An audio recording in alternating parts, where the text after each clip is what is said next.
Welcome to the Daily Report for August 28th, 2024. I'm John Dickerson. We start again in the Middle East. Bulldozers, helicopters, and armored vehicles rolled into the West Bank along with hundreds of Israeli troops on Wednesday, the most significant raids there in more than a year. We'll have reporting and analysis. We'll have an update on political violence. From the attack on the Capitol on January 6, 2021, there's new footage of Speaker Nancy Pelosi on that day, and the FBI gives an update on the investigation into the assassination attempt on Donald Trump. The Democratic ticket is in Georgia, where we'll hear from our reporter traveling with Harris and Walls. Plus, we'll look into the findings of a study that says parents are more stressed than ever before. We'll analyze just how deep into our internet Chinese hackers have made their way. And we'll scour the findings of a new report on the impact on the federal budget of the Trump and Harris economic plans. And finally, we have breaking news at the U.S. Open and at an Israeli museum. Not news that is breaking, but news about things that broke. We'll explain. The Daily Report starts in a moment.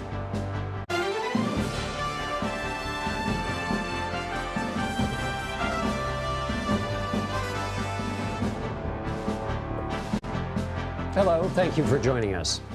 As Israel fights Hamas in the south, Hezbollah in the north, it's now looking east. That's where the occupied West Bank lies, now the site of deadly new raids. Early Wednesday morning, the Israel Defense Forces conducted a, quote, counterterrorism operation, which included airstrikes in 4 cities in the West Bank. Hamas says at least 10 militants were killed. The Israeli military has been increasing its operations there since Hamas's October 7th attack. Earlier this week, Israel carried out a separate airstrike in the West Bank that killed 5 people. Agence France-Presse reports more than 650 Palestinians and at least 19 Israelis have died in the territory since the war started. The IDF says it is trying to dismantle growing terrorist infrastructure in the east, but Palestinians are concerned Israel is just trying to expand its war and expel civilians from their territories. CBS News foreign correspondent Imtiaz Tyab is in the West Bank for us. Imtiaz? Well, we're in one of several villages across the Israeli-occupied West Bank where you see scenes like this. This is tires that are burning. Now, these tires were set on fire by some of the young men here who do so because when Israeli forces come through the area, they throw stones at them, and having this smoke cover is really what they use in order to kind of protect themselves from being spotted by Israeli forces. But again, it just underscores the fact that here in the West Bank, we're seeing perhaps one of the largest Israeli operations here in decades. We understand that at least 9 Palestinians have been killed so far, and Israeli leaders are saying that this is really just the beginning. Now, this also comes as the Biden administration announces that it's sanctioning an Israeli NGO that it accuses of providing support to what's described as an illegal outpost here in the West Bank that is behind some of the violence that we've seen against Palestinians. Whatever the case, the situation, as you can see here, is extremely tense, and it's very likely going to stay this way for some time. John. Imtiaz Tyab in the West Bank, thank you. For more analysis, we are joined once again by John Alterman. He is the Senior Vice President and Director of the Middle East Program at the Center for Strategic and International Studies. John, good to have you back. Thank you for being here. Why the attention on the West Bank? Well, I'll just stop there. What do you make of this new attention on the West Bank? The Israelis have been concerned about growing violence on the West Bank, and depending on which Israelis we're talking about, there is a serious Israeli concern about terrorist groups in the West Bank. Hamas is strong in the West Bank. There are groups not affiliated with Hamas, groups like the Lion's Den that has been growing, centered in Nablus. So there are definitely insurgent groups. There are reports the Iranians are trying to make them stronger, get them more weapons, put pressure on Israel. And there's also the problem of extremist settlers who are trying to put pressure on the Palestinians, create a war with the Palestinians to get their larger goal of Jewish presence on the West Bank and not an Arab presence on the West Bank. And it seems to me that disentangling these groups, both growing extremist groups on the Palestinian side and on the Israeli side, makes the whole place a tinderbox. Absolutely. And the U.S. is sanctioning those the settlers groups. Why does the U.S. reach in on that topic when it's been reluctant to intervene maybe in some other areas with Israeli actions? Well, I think it's partly to draw a line under the fact that there are legitimate Israeli actions, and then there are illegitimate actions which are illegal under Israeli law, and which, from a U.S. perspective, the Israelis should be enforcing Israeli law. Of course, there are ministers in the government in Israel who are very pro-settler, who argue that Jews have to be defended on the West Bank, not prosecuted on the West Bank, and that they're the ones who are protecting all Jewish lives, and protecting Jewish lives is what the government of Israel should do. So I think there's a tension where the U.S. is saying the rule of law has to apply to everybody, and there are some Israelis who say, well, there are different rules for Jews and Arabs. You mentioned the word tinderbox. Between fears of escalation in Lebanon, which is where we started this week, and now this West Bank action across multiple areas, and now, of course, ongoing operations in Gaza, it feels like there's just a lot going on. How do you look at this current moment, the level of violence in multiple places? There is a lot going on, but here's the real problem of the West Bank is it's harder to separate the Jewish and Arab populations. There's a border with Lebanon. There's a border with Gaza. There isn't a border between about 150,000 Jewish settlers who live outside the barrier that the Israelis built, and this population of several million Arabs, and a lot of extremist religious nationalists. And I think that the possibility of violence on the West Bank at any time is higher than the possibility of violence either with Gaza spilling over into Israel or with a real conflagration with Lebanon. Right. So a complicated situation getting ever more complicated. Let me ask you before I let you go, John, about the status of ceasefire talks continuing in Cairo. Boy, they seem stuck. Help me understand. I think they are stuck. Don't forget that Benjamin Netanyahu, Prime Minister of Israel, negotiated for 5 years for the freedom of Gilad Shalit, an Israeli corporal who was kidnapped by Hamas. Yahya Sinwar was one of the people freed, one of 1,000 Palestinian prisoners freed. He opposed the deal and thought that the Palestinians should keep fighting, that Hamas should keep fighting. I think you have two leaders who say, we're not going to give an inch as long as the other guy is there. It's going to be very hard to make a deal with these two leaders who say, I'm waiting for the other guy to leave the scene, either because the Israelis have killed Sinwar or because the Israeli public has removed Netanyahu from power. And I don't see either one of those happening in the next couple of days. John Alterman with CSIS. Thank you so much, as always, John. Great to see you again, John. Thank you. Now to the race for president. Kamala Harris and her running mate Tim Walz returned to the campaign trail Wednesday in Georgia, a battleground state her predecessor's campaign had all but abandoned as his fortunes dwindled. Wednesday, the duo stopped around Savannah and its suburbs. The two-day visit will culminate in a rally on Thursday. Meanwhile, Georgia Republicans are coming together to raise money for their candidate. Governor Brian Kemp and former Senator Kelly Loeffler will fundraise on behalf of the former president Thursday in Atlanta. CBS News political reporter Aaron Navarro joins me now from Savannah. Aaron, why does the Harris campaign see potential in Georgia where the Biden campaign did not? Hey, John, good to be with you. In part, it's because they're simply polling better and seeing more energy than President Biden was earlier this summer. Take, for example, our own CBS News poll in June had Biden down just 2 points to Trump. But Democrats I was talking to on the ground here said they were concerned about the level of enthusiasm, not necessarily matching what they're seeing on the Republican side. The inverse is happening now. Democrats I talked to today. Harris is tied with Trump in our latest CBS News poll here in Georgia. The Democratic Party chair, Aaron Whiteley, I talked to him earlier today, said that he's seeing a lot of momentum among not just Generation Z voters, but millennial voters. The chair himself is a millennial, 40 years old, and said that he's been seeing more engagement with them, not just on the ground, but on social media, and noted that social media is playing a heightened role this cycle in terms of where people are getting their information compared to past cycles. What can you tell us about where Harris and Walz are campaigning and whether that tells us anything about their strategy in Georgia or maybe even more broadly about where they think they can play, where President Biden could not.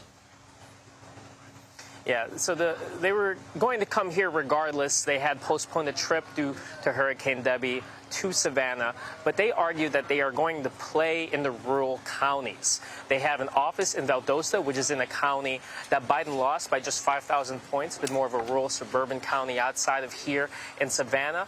And it shows that they're not necessarily taking any vote for granted, Democrats argued. They have 7 offices specifically in southern Georgia, and Democrats I've talked to here say that that shows there's a real investment and not just playing to win counties, but cut into Trump's lead in some more rural counties or competitive counties.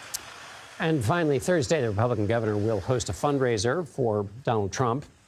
Donald Trump has regularly attacked Governor Kemp for not helping him overthrow the will of the voters in the state, to put it bluntly. Remind us of the relationship with these two and why the governor's pitching in for him anyway. Well, it's not just, the 2020 election denialism, but also the Fulton County indictments against Trump. He has found ire with Brian Kemp, saying that he was, quote, disloyal during an August rally. But they're starting to show a little bit of unity leading into this Thursday fundraiser.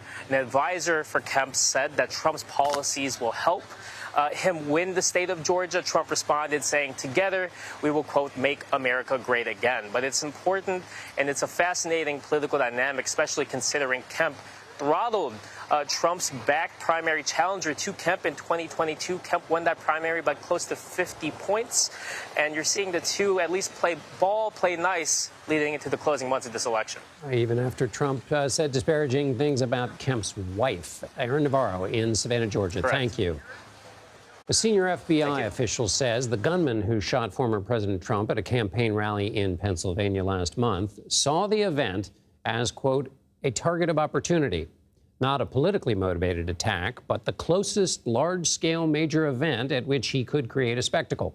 According to the FBI, in the 30 days prior to the attack, the subject conducted more than 60 searches related to President Biden and former President Trump.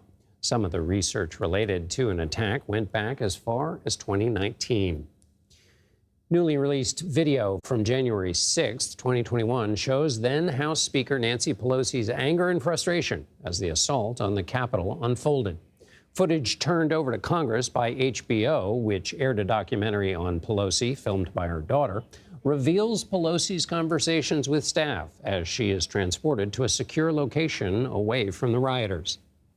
But if they stop the proceedings, they will have succeeded in stopping the validation of the presidency of the United States. This is ridiculous.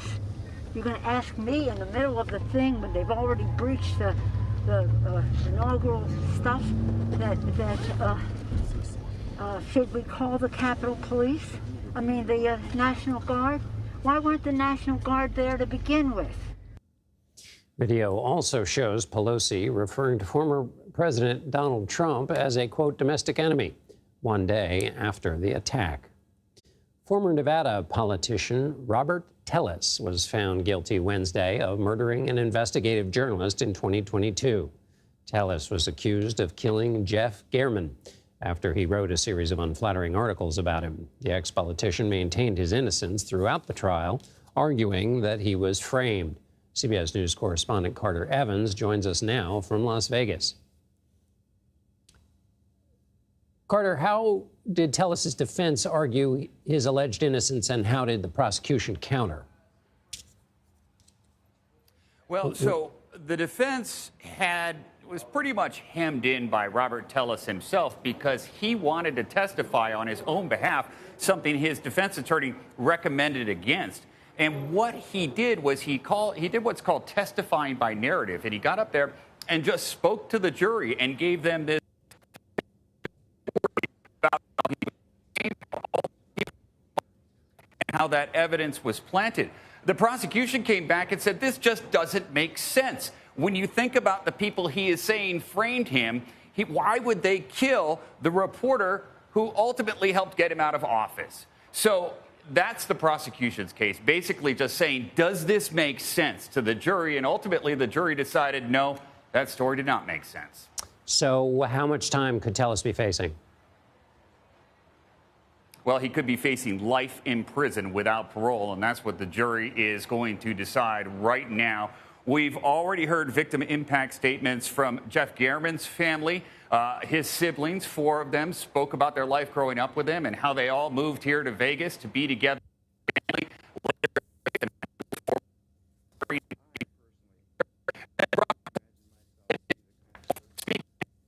His mother and his ex-wife.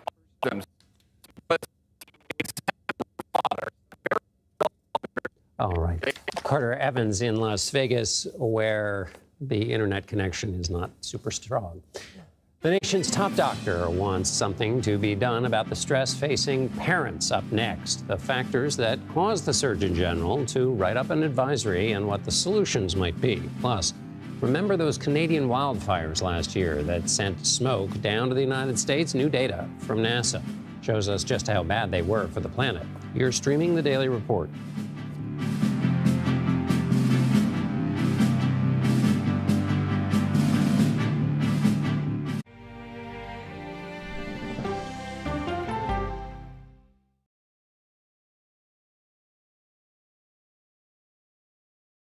These are the stories 1, 2, 3, go! of we, the people. We're trying to generate our own hope. It's a huge deal. I'm enabling them to feel valued. Eye on America. Weeknights on the CBS Evening News with Nora O'Donnell. I had progressively fallen deeper into the world of online sports betting. The risk is the rush. What do you think is driving the spike in popularity? I think it's legality. If it's legal, I'm going to use it. There are ways to bet when you are 18. We've created an epidemic of child gambling. You can't walk into a male dormitory in a college campus without sports betting happening. It's America's most neglected problem. I used sports betting as a way to escape, when in reality, I'm choosing self-destruction. Whatever I had left, it was gone. The purpose of the industry is to get you to play to extinction. And that means until all your money is gone. Go to the ends of the earth. Reach for the stars. Yeah, I just took off. That kind of thing. Oh, that's pretty good. Because there's always something new under the sun on CBS Sunday morning. America Decides is your place for fact-based, unbiased reporting. At the White House, at the Capitol, on the campaign trail. What do you say to those in your party? Any cracks in the Republican Party? Our reporters and our anchors travel the country talking to voters like you about the issues that matter most. Immigration is really a factor right now that are going to be driving your decisions. What would you say to those who say, look, that's just democracy at work? Listening to you and bringing your voice into our coverage. I want a strong, proud America. Is democracy on the ballot in 2024? Let us help you decide. America Decides. Stream our expanded 1-hour program Monday through Thursday at 5 p.m. Eastern. Exclusively on CBS News 24/7, the streaming home of CBS News. People with developmental disabilities were once sequestered by the hundreds of thousands in institutions. Many of our fellow citizens are suffering tremendously because lack of attention, lack of imagination, lack of adequate manpower. Disability activists have since torn down barriers blocking them from living at home or in the community. We conclude that Title II of the ADA requires states to provide community-based treatment for persons with mental disabilities. But of the 16,000 people who remain in state-operated institutions, half are in 5 states, and Illinois is one of them. I don't want to live in the institution. It makes me feel discriminated against. Do you think there are people living in institutions in Illinois that don't need to be living there? Yeah, because they're proving it as soon as they get out.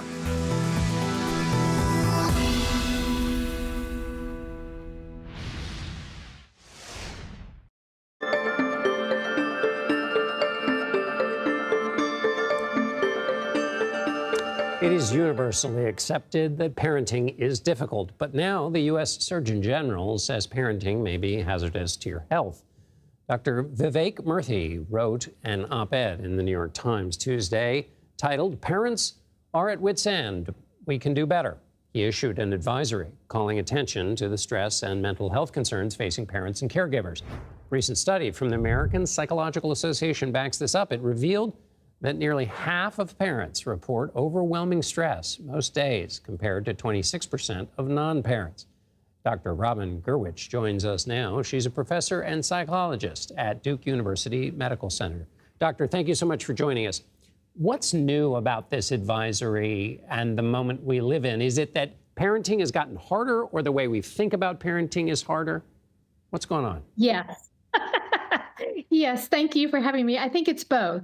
I think that parenting has changed. I think things are a little bit more difficult for so many reasons that the advisory laid out. And so as we look at what we're dealing with now, it's not a surprise that parenting is much more difficult. There is the financial strains, feelings of isolation.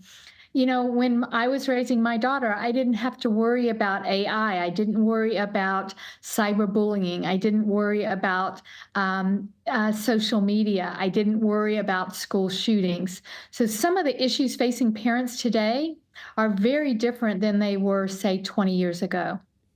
And also what has changed maybe, and just totally shoot this down if I'm wrong, but is that our expectations are that you should be able to teach them Mandarin and make 15-minute brownies in 5 minutes and make sure that they are, exposed to all the wonders of the world, whereas that was not necessarily the case with parenting before. Right, and be in bed by a reasonable hour, right? So, yes, I think that has changed too. The expectations have changed. And so parents are worried about how they're perceived, how their children are seen. COVID was not a friend of parenting. It raised parenting stress. We're still dealing with that. So parents are still trying to figure out how to cope with the long-term impacts of COVID in terms of learning and depression and anxiety on both the parent side and the child side. So it is much harder. Parents are working harder. And parents are spending time with their kids, but they're stressed about it, truly stressed about, are they doing a good enough job? And how then, of course, does this affect the children? Yeah, I think that's a great question, John. It's really bi-directional. When the parents are stressed out, it impacts children, and children's mental health takes a hit, if you will. So we're seeing more anxiety, depression, worry, fears in our children. When children are behaving in ways that upset our parents, then that creates more stress for our parents. So they each impact the other, and the outcome has been much more stressful on both sides of that equation. So, Doctor, now that we've stressed everybody out who's watching and listening to this conversation, let's talk about any possible solutions. Is there any tiny small thing that parents can do to kind of reset things? And then let's talk about maybe some bigger, larger societal changes. Sure. So, yes, all hope is not lost. So what we do know is that there are a few things that make a gigantic difference. One is having a positive relationship with another adult, usually their carer, their parent, their foster parent, their grandparent. If we can think about how to develop that, and it doesn't mean that you need to spend lots and lots and lots of quantity time, but really thinking about the quality time and how do you talk to your children? How do you engage them in pretend play? How do you talk to your adolescent so they think you're actually listening and they're willing to talk back? So we have some tips around how do we do that? How do we get that out there? So that's the bigger issue. How do we make sure that the village that it now takes to raise our children are all working together? So are we seeing policies related to childcare? Are we seeing more efforts being made to give parents some skills that they can use that we know by science actually makes a difference? Are we looking at teachers and schools? Can they help build that parenting Can they give children that sense of security and safety in the school that translates into home? So I think it's multiple domains, not just what's happening at home. And so that would have been what Dr. Murthy calls the shift in policies to make parenting sustainable. Can you give me just quickly a couple of what those policies in specific would be that you were just talking about? Sure. So, for example, we do a lot of parenting work with teachers, with other adults, and with parents on what can you do to help children feel safe and secure in their relationship with you. So one tiny thing that parents can actually do, and I know this is going to sound silly, but if you notice something your child is doing well, let them know that you see it. Oftentimes, the only time we're talking to kids is when they've done something that upsets us or stresses us out. We need to change that conversation. We also need to think about, are we talking about social media? Are we connecting parents with other parents? Because again, parents are feeling isolated, and there's another advisory on that, and alone. So can we think about parenting groups so they can see that they're not the only ones feeling stressed? Dr. Robin Gurwitch from Duke University, thank you so much. Thank you for having me. I appreciate it. It's summertime, and not surprisingly, it's very hot. From Missouri to New York City, about 55 million people were under excessive heat alerts on Wednesday. Most metropolitan areas saw feels-like temperatures in the triple digits. For more, here's meteorologist Alex Wilson from our partners at the Weather Channel. Hot and stormy for the remainder of the week, but for some areas, that's going to lead to a holiday payoff. Some beautiful weather coming to areas like the Midwest in time for the Labor Day holiday. In the short term, we've got heat advisories and excessive heat warning around the Philadelphia area. So temperatures remaining hot, it's staying humid, and we've got the opportunity for severe storms from parts of the Midwest into the mid-Atlantic and Northeast states as we finish off tonight. Also watching the northern tier for thunderstorms today. Late week, we've got a cold front moving to the southeast. That's going to bring us scattered thunderstorm chances. That'll continue into our Saturday. Could affect some college football games. But behind our second front, much cooler, drier air coming in for the Labor Day holiday. That's right. Temperatures in the 70s for places like Minneapolis, Chicago, and Syracuse. Much lower humidity and sunshine. Should be really, really nice for the holiday. There's your travel forecast on Monday. 74 with partly cloudy skies in Chicago. Meanwhile, across the Gulf Coast, we stay with those scattered showers and storms all the way through the weekend. For more in-depth coverage, watch the Weather Channel on cable and now live on your favorite TV streaming device. Alex Wilson, thank you.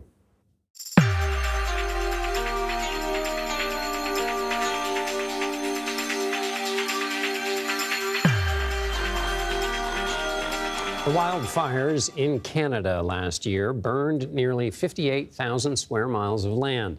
That's more than the size of England.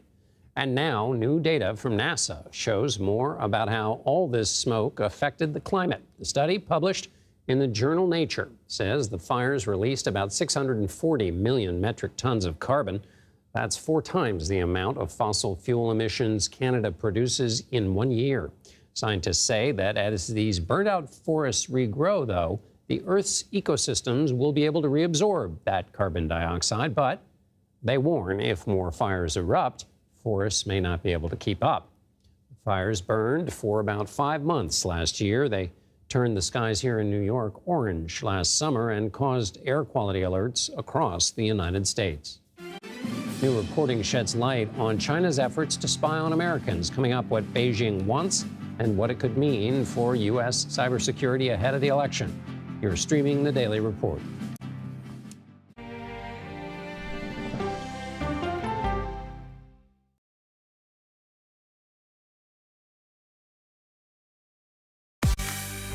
On our places, bright shiny faces. When you wake up in the morning, we want to be your go-to team. Nate has one of the quickest minds I've ever seen. Tony has a way of making people feel comfortable. Gail has this unbelievable knack to ask the question that you're asking at home. I've been told I could talk to a tree, and that's pretty much true.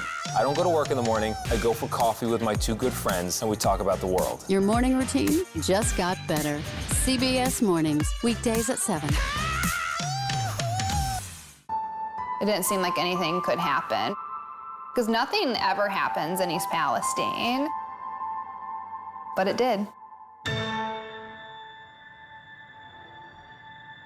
Authorities released toxic fumes from 5 derailed train cars. Resident, please evacuate. Acute bronchitis due to chemical fumes. Did you ever have these problems before the derailment? No, ma'am. This neighborhood's not safe no more. We can assure the community that there's not vinyl chloride entering their communities. Then why are there so many people feeling these various symptoms of bloody noses or difficulty breathing, bronchitis? That's a hard question to answer. We're talking about one of the most blatant releases of a mixture of some of the most toxic chemicals that we've seen in America. I feel like now I have a duty to warn other communities. If my daughter has to watch me die of cancer, at least it saves someone else.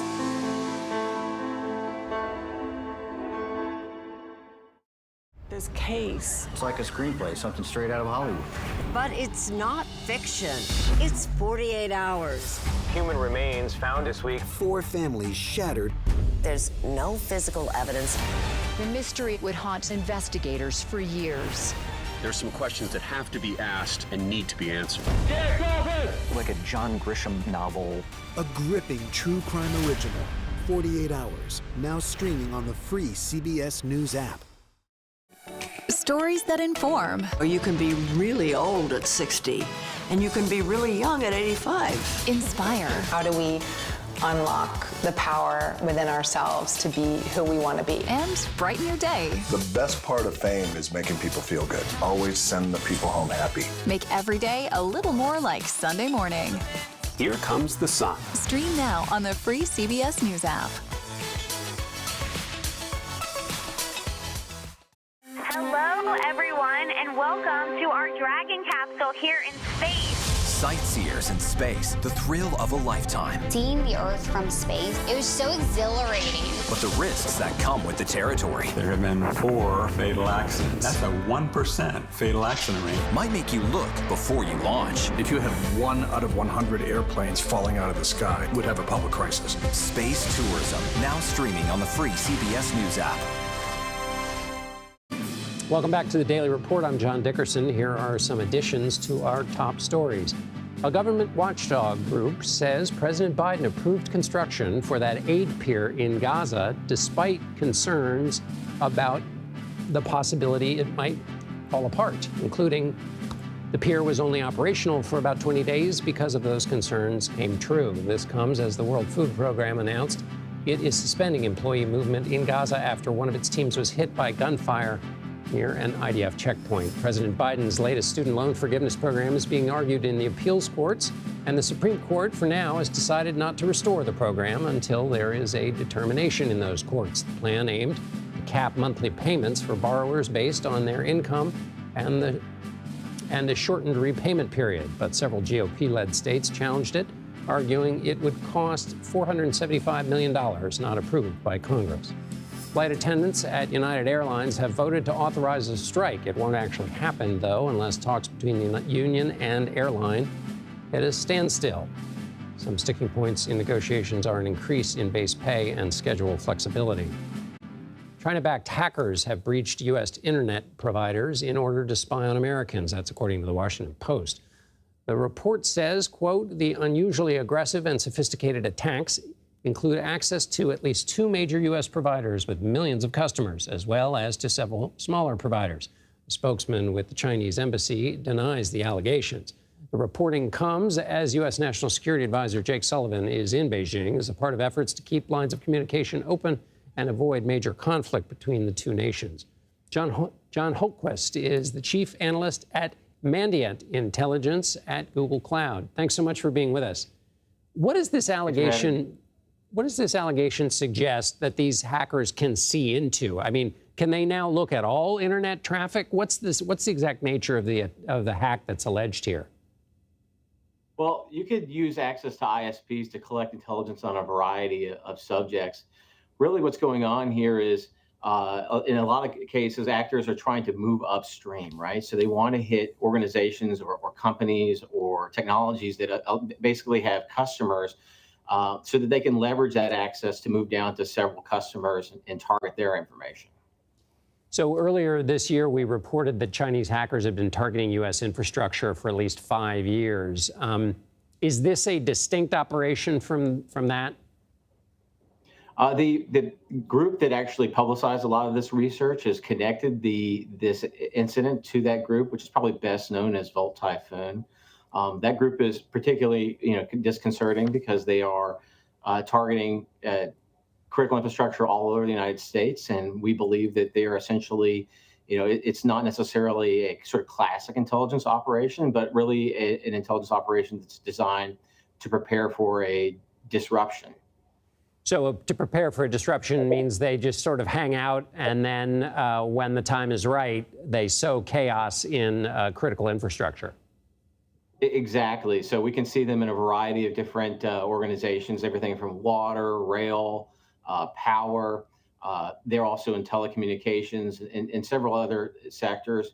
And the idea here is that you can't really wait until the last minute to do this sort of thing. You can't just get access when you need access or when something happens. You have to be there in advance. And so they are already trying to gain access to these very sensitive systems in case they need, a contingency appears and they need to disrupt. And so then going back on this allegation about getting access to internet service providers, if they have access to individuals, does that mean they want to take, Social Security numbers and checking account passwords and that kind of thing? Is that the level of threat we're talking about here? Well, there's a variety of different reasons actors might carry out this sort of operation, right? The disruption operation is certainly one concern of ours, but these actors carry out intelligence collection against a variety of targets. They want to know, for instance, about the future of policy. They target diplomats. They target the military, the defense industrial base, and even the private sector is targeted, especially in areas of strategic concern like biotechnology and chips, microchips. So, John, what's the broader goal here of China's efforts, or is it a multi-pronged goal? And have we seen any interference in the election process that the Director of National Intelligence warned us about earlier this year? So we can see some election-related content from what I would call, pro-Chinese troll farms. The good news is that even though this activity is going on, it's just not getting picked up, right? You can try to be an influencer, you can set up on social media, but that doesn't mean anybody's going to read the platform, right? And the good news is a lot of this activity is just not being seen, and we are also expecting some more activity, potentially espionage against, we'll say, election-related targets like campaigns and parties.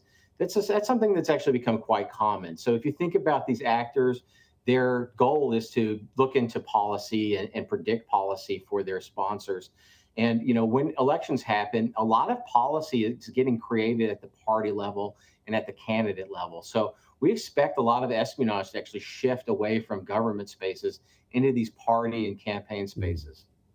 John Hultquist with Mandiant Intelligence at Google Cloud. Thank you so much, John. Thank you. Ukrainian President Volodymyr Zelensky says he plans to present President Biden this fall with his plan to end the war with Russia. Zelensky said Tuesday his military's recent incursion into Russia is part of that plan. Ukraine says it has taken control of 100 settlements in the Kursk region, spanning 500 square miles, roughly the size of Los Angeles. Nearly 600 Russian soldiers have reportedly been captured since August 6th, when the offensive started. Russia has responded to the incursion with attacks of its own, firing more than 100 missiles Monday, targeting various cities in Ukraine. The attack killed several people. Now to a digest of some other foreign news. Russia has added another 92 U.S. citizens to its list of people banned from entering the country. That includes journalists with the Wall Street Journal, New York Times, and Washington Post. Russia's foreign ministry says the announcement came in response to anti-Russian actions pursued by the Biden administration. Russia currently bans more than 2,000 Americans from entering its borders. French authorities have handed down preliminary charges against the CEO of the messaging app Telegram. Under French law, preliminary charges serve as a strong indication that a crime was committed while allowing the investigation to continue.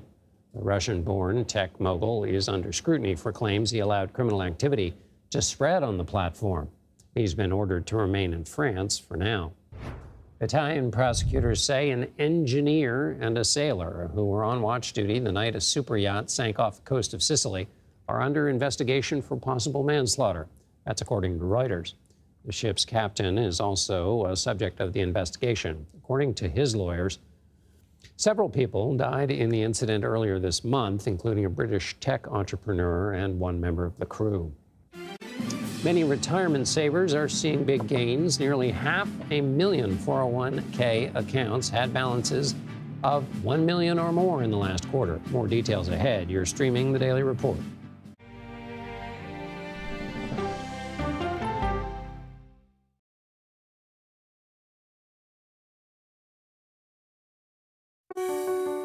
Washington is the seat of power. National security, foreign policy, global economics, every story comes through Washington in some way.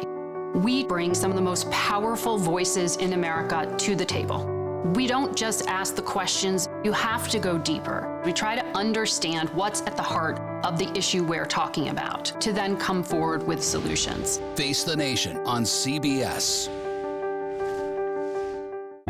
The justices ruled that Harvard and the University of North Carolina violated the Constitution. In the aftermath of the Supreme Court decision to end affirmative action in college admissions, uncertainty sets in for some students of color. Affirmative action really gave us an equal opportunity. CBS Reports explores the historic decision and what it means for those chasing an opportunity to change their lives. I knew that college was the ticket to break this cycle. The end of affirmative action, now streaming on the free CBS News app. America Decides is your place for fact-based, unbiased reporting. At the White House, at the Capitol, on the campaign trail. What do you say to those in your party? Any cracks in the Republican Party? Our reporters and our anchors travel the country talking to voters like you about the issues that matter most. Immigration is really a factor right now that are going to be driving your decisions. What would you say to those who say, look, that's just democracy at work? Listening to you and bringing your voice into our coverage. I want a strong, proud America. Is democracy on the ballot in 2024? Let us help you decide. America Decides on CBS News 24/7. Stream our expanded one-hour program Monday through Thursday at 5 p.m. Eastern. An original documentary from CBS Reports. AI is among the most world-changing technologies ever. Curing diseases, scientific breakthroughs, making lives better. They can help us with medical discoveries, scientific discoveries, doing better agriculture, having cures for things like Alzheimer's. It's also going to really transform the way we work. The uplifting potential of artificial intelligence is limitless. It gives you a friend, somebody to chat with 24/7 that is non-judgmental. He makes me feel loved and desired. And so are its downfalls. The problem with all this AI is that it's unpredictable and uncontrollable. The choices we make now will have lasting effects for decades, maybe even centuries. The ChatGPT revolution, now streaming on the free CBS News app. We are about to see American weapons in the hands of Mexican cartels. A gun pipeline to Mexico. We are arming the cartels. 100%, no doubt about it. Happening right under our noses.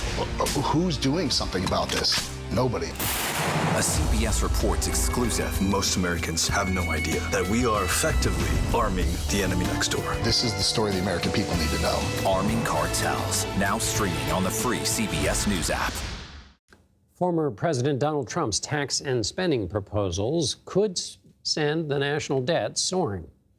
That's according to a new study conducted by the nonpartisan Penn Wharton budget model. It says Trump's economic proposals would increase federal deficits by almost $6 trillion over the next decade. Just his plan to eliminate taxes on Social Security benefit comes with a $1.2 trillion price tag. The deficit increase will be about 5 times more than what they would be under the tax and spending proposals of Democratic nominee Vice President Kamala Harris. Scott Linscomb joins me now for more. He's the Vice President of General Economics at Cato's Herbert A. Stiefel Center for Trade Policy Studies. Scott, thanks a lot for being with us. There was a time when candidates in both parties at least felt some obligation to at least appear to be concerned about budget deficits. They had plans, but we don't seem to be in that period now. So in the absence of candidates raising it, how should voters think about the numbers in this model? Well, they should understand that without substantial changes to our taxes and our spending, especially our spending, budget deficits are really going to just continue to increase. They're already, the debt is around 100% of GDP. It's forecast to go to maybe 130% of GDP in 10 years. And that's even without all of the new spending and tax cuts that both candidates are proposing. So they need to be aware that is the reality, whether we like it or not. And so remind them some of the downsides. And I know there's considerable debate about how big a downside. Some people think we're just scaremongering in even talking about this. But the potential downsides to a situation where your debt is 100% of GDP or 130. Yeah, well, the first is that all of that government debt can crowd out private investment in the private economy and can just slow down the economy over time. Lower growth means lower living standards, but it also will mean less tax revenue going forward as the economy is generating less output, and that can create kind of a vicious cycle of ever increasing deficits. The other problem, of course, is that the debt's not a problem until it is a problem, and at that point, it's too late. And what I mean is that the United States is in a privileged position that people want to buy U.S. debt. They see U.S. debt as a safe haven because of the stability of the U.S. economy. The problem is that when they decide otherwise, then it'll be too late. The United States would have to frantically try to raise interest rates to offer a better deal on that debt. Higher interest rates cause all sorts of problems with mortgages and credit cards and the rest. And then you could have a full-on debt crisis. Now, we're certainly not there yet, but we shouldn't even get close to that point because, like I said, if we ever get there, it'll be too late. So, in particular, since former President Trump's deficit numbers are so much higher, let's address what he says will reduce those numbers or, in fact, magically pay for it all, which is he says cutting taxes, including the corporate tax, will mean there won't be any budget problems because the revenue will be so great. Does that analysis hold up for you? Well, certainly corporate tax reform, whether it's lowering rates or adopting full expensing provisions that encourage investment, that can contribute to growth. And there's a lot of room there for good tax reform proposals. But from a purely budgetary perspective, it's not going to be enough to close the gaping hole we have in our current budget. And a lot of that lies not just on the tax and the revenue side, but also on the spending side. And, in the olden days, Republicans would pair tax cuts with spending cuts as well, particularly reforming entitlement programs, Medicare and Social Security, that are really driving a lot of our debt. Today's Republican Party has no interest in that. So they're cutting taxes without any major spending reforms, and that's just not going to do it when it comes to the budget. Scott, as a final question, we've got debates coming up. There's an election going on. If you had to pose a question to either or both of these candidates, do you have one in mind that you would pose that might help get at some of these challenges that they will face when they get in office? Well, at the very least, I'd like them to both release detailed plans on their tax and spending proposals. The reality is that neither Republicans nor Democrats have given us analysts enough to really work with. So I guess my first question is, when are you going to actually release a serious economic proposal as opposed to a bunch of campaign talking points? And they will tell you next year. Scott Linscomb with the Cato Institute. Thank you so much, Scott. My pleasure. The number of 401k millionaires has hit an all-time high, according to new data from Fidelity Investments. About 500,000 401k accounts it administers had balances of $1 million or more in savings from April through June. That's up 2.5% from the previous quarter. Meanwhile, the average balance across all participants rose 1% to $127,000 from the first quarter, and increased 13% from the second quarter in 2023.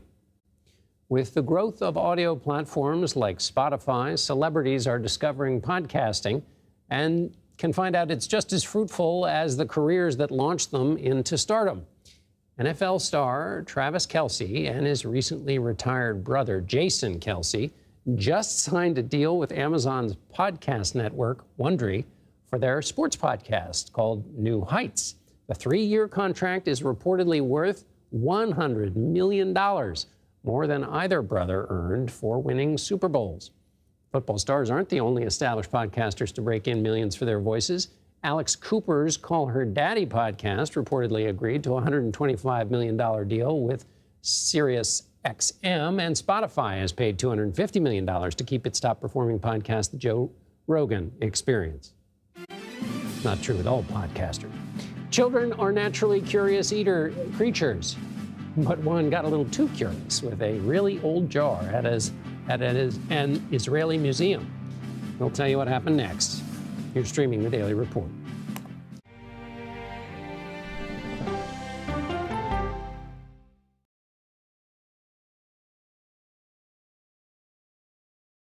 Go to the ends of the earth. Right now. We got something crazy. And reach for the stars. Here we are. Time. Yes, it's my comeback. Hey, this is pretty fun. But wait, there's more. Experience thought-provoking. I'm open to the idea of being a human being. Innovative and truly original reporting. Look through a telescope and go, wow. Because there's always something new under the sun on CBS Sunday morning.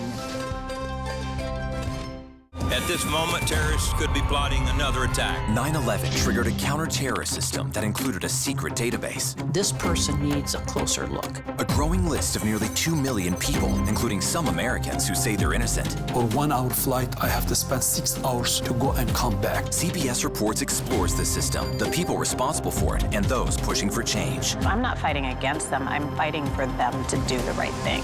The Watch List, now streaming on the free CBS News app.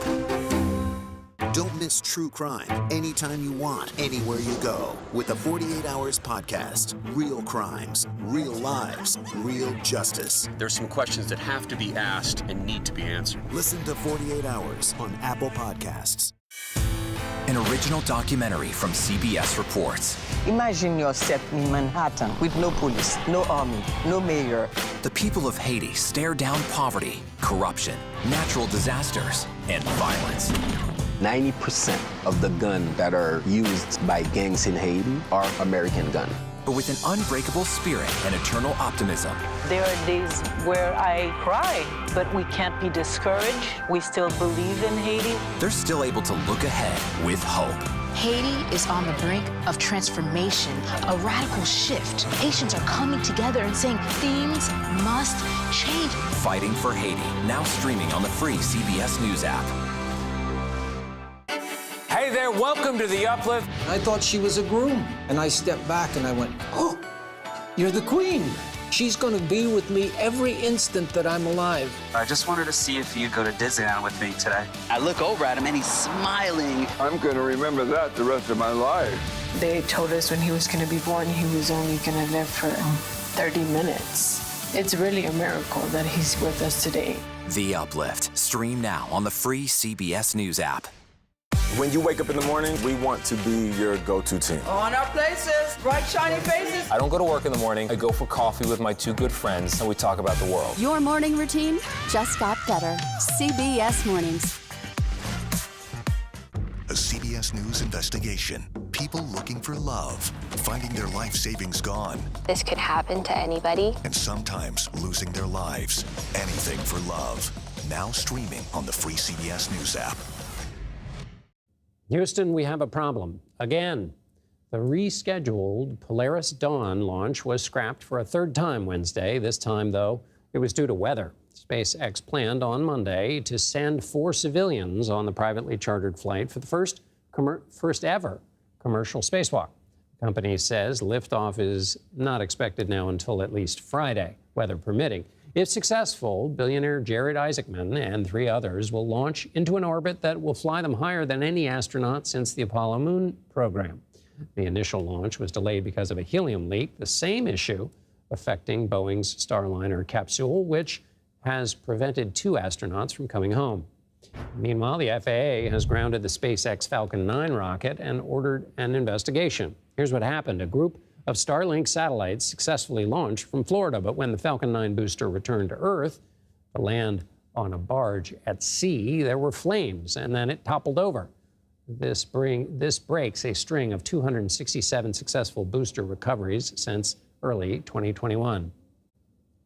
Dan Evans defeated Karen Khachanov in what was the longest U.S. match in modern history on Tuesday. The game took 5 hours and 35 minutes, 9 minutes longer than the previous set in 1992. Each of the 5 sets lasted more than an hour. The match went on so long you could have left Flushing Meadows at the start of the first set, driven all the way to the White House, and still caught the end on the television set. Evans told reporters after his win that all he wanted to do was go to bed. He'll look to win in a shorter match in round 2 on Thursday. One father is probably experiencing some of those parental stresses we talked about earlier after his 4-year-old son accidentally smashed a 3,500-year-old jar to pieces at a museum in Israel. The boy's dad told our partners at the BBC his son was just curious about what was inside and pulled the jar slightly, causing it to fall on the floor. Officials with the Hecht Museum at the University of Haifa said the jar dates back to the Bronze Age. They also said they would not hold the boy and his father responsible for the damage because it was an accident. And they are already working on restoring the jar. Here's a look at some of the stories we're covering in our next hour. Israel launches a new military operation in the occupied West Bank as it continues to fight Hamas in the south and Hezbollah in the north. We'll discuss Israel's goals. Plus, both presidential candidates are in Georgia this week. We'll explain why the state matters and why things are so close. And China is spying on Americans using internet service providers. We'll explain what Beijing may be trying to accomplish. You're streaming The Daily Report.